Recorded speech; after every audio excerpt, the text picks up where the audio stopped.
Good afternoon, everyone. This is Christy with Van On Company. It's Wednesday, June 29th. I'm going to go over the markets with you for the day. It looks like you had a little bit of profit taking coming into tomorrow's big crop report. That is at 11 o'clock tomorrow. That's going to be quarterly stocks and acreage updates here. So that is a big crop report that usually really defines summer until we run, if we have the potential to run into any weather problems at all. So what you're having is this market kind of taking a little bit of profit, probably managed money, to be honest, because corn was the lowest as they've been aggressively buying corn here a couple weeks ago.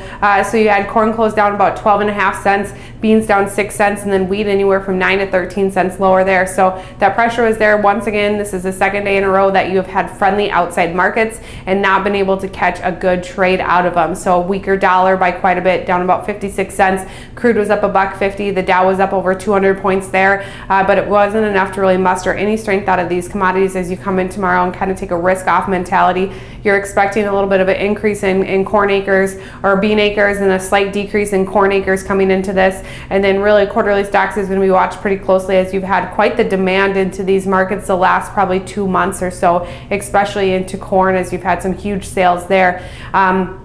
You will also have some export sales tomorrow as well to give this market a little bit of life there. Moving into the meat markets, you were able to get a good bid off those outside markets. So strength once again with the live cattle up just over $1, feeders up just over $2, lean hogs mixed there.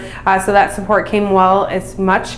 And then also into the weather markets, you have heat for the next 6 to 10 and 8 to 14 days. But it does look like they're building in some precip here to cover those areas. So as long as we get the rains, the heat shouldn't be such a big deal. But once you get once you get up to those forecasts, then that's when you're going to be really watching and paying attention to those rains, if we get them or not. Weather is on kind of the back burner until we get through tomorrow's report. Then moving forward after a long weekend of a holiday trade here, closed on Monday, that's going to be a big deal seeing those updated weather forecasts. I do have to close the disclaimer. Trading in futures and options involves risk of loss and may not be suitable for all producers. Have a great day.